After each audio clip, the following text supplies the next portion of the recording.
यंदाची 2025ची शिवजयंती ज्याप्रमाणे गेले 55 वर्ष शिवजयंती होती त्याच पद्धतीनं चांगल्या पद्धतीनं आणि मोठ्या प्रमाणावर शिवजयंती ह्यावर्षी होणार। यावर्षी 28, 29, 30 या दिवशी शिवजयंती होणार आहे।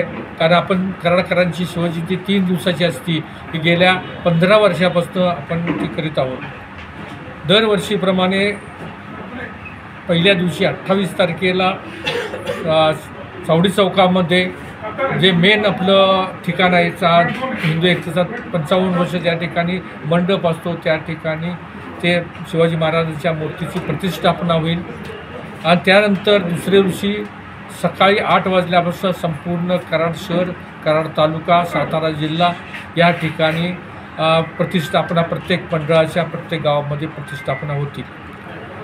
त्या दिवशी संध्याकाळी काही गावामध्ये मलकापूर असेल, आणखी काही गावं असतील या ठिकाणी त्या ठिकाणी मिरवणुका असतात शिवजयंतीच्या, त्याही प्रत्येक गावात होणार।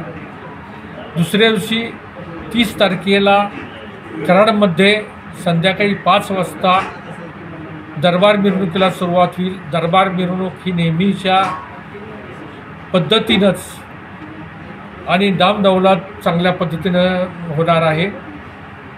ह्यामध्ये अनेक नागरिक सहभागी होतात, महिला सहभागी होतात, गावोगावचे युवक हे ह्या ठिकाणी सहभागी होतात आणि या ठिकाणी शिवजयंती शान तर वाढवतातच, पण कराडकरांचं कराडचं वैभव म्हणून त्या ठिकाणी पाहिलं जातं, त्याची शानही वाढली जाते। एक कराड शहर हे शिवजयंती कराड शहराची हे पर्यटन टाईप व्हावं आणि लोकांनी बाहेर न बघायला यावं अशा पद्धतीनं आपण मागल्या काही वर्षापासून चालू केली आणि त्याला चांगला प्रतिसाद मिळतो।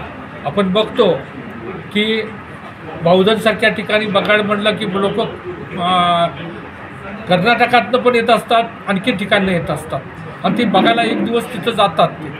तर तशा पद्धतीची ही मिरवणूक असावी की जेणेकरून महाराष्ट्रात नव्हे तर महाराष्ट्राच्या बाहेरची लोक बघायला आलं पाहिजेत। आज महाराष्ट्रातले काही अनेक येतातच, आता यावर्षीसुद्धा धुळ्याची आणखी श्रीरामपूरची लोक येणारच आहेत बघण्यासाठी।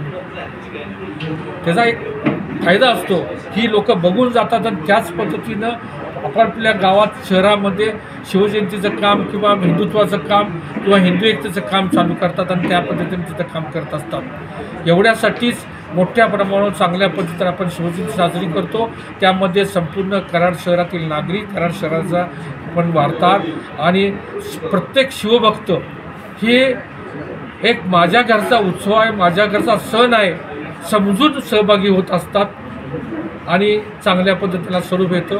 आपणही जास्तीत जास्त आम्हाला 55 वर्षात आपण सहकार्य केलेलं आहातच, त्याबद्दल प्रश्न नाही, पण ह्या वर्षी चांगल्या पद्धतीनं सहकार्य करावं। जे काय आमचे पुरस्काराचे काय हे असतील किंवा आणखीन काही कार्यक्रम असतील ते आपल्याला कळवले जातील आणि त्याला प्रसिद्ध द्यावे। एवढंच आणि मी आपले आभार मानतो। माझे 2 शब्द संपतो।